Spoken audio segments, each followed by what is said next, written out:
Driving through Lesotho to the Sani Pass was quite an amazing experience.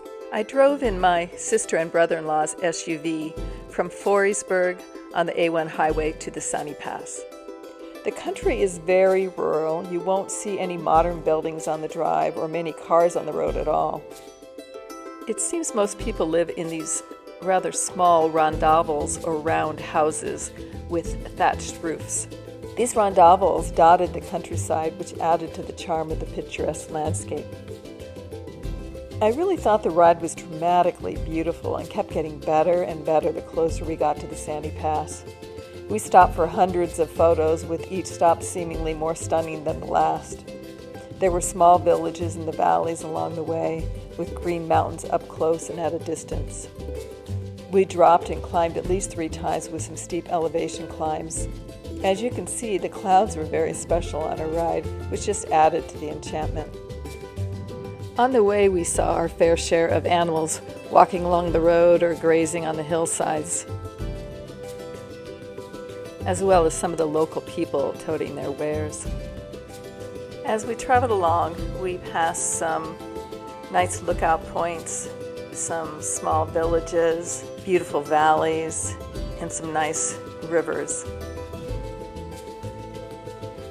We finally reached the highest point, and we're really up in the clouds in the mountains. At the top of the mountain, we visited the Sani Top Pub, which is the highest pub in Africa. And here are some pictures out the pub window. It was quite magical with the fog that had rolled in. And when we stepped outside the pub, it was a mystical scene with the locals intermixed with animals. We had to go through the Lesotho border post to continue down the Sani Pass back to South Africa. Then we started down the pass. The road was in terrible condition. It is not paved, which is probably good because of the snowmelt. It definitely requires 4-wheel drive, a low gear, and high suspension, which fortunately we had. It was a challenge nevertheless, all the way down. We only saw 2 other vehicles the whole way, both on the way up. That may sound scary, but we thoroughly enjoyed it. I couldn't get over how beautiful it was. I had no idea what this trip was about, so was astonished and in awe the entire trip. It took us about an hour and a half from the Sani Top down to the bottom. A bit hair-raising at times because of the quality of the road, but stunning just the same. Here are some of the amazing photos and video I took on the way down the mountain. At the bottom there was a police post where we had our passport stamped, and then we continued on to our final destination of Moya Cottage. I was so blown away by this trip. It was unexpected and absolutely glorious.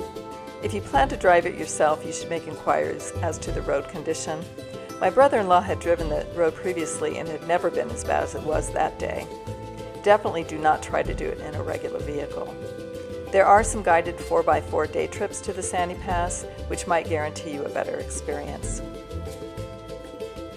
If you enjoyed this video and would like to follow more of my journeys, please like, subscribe, and follow me at Senior Solo Travel. Cheers!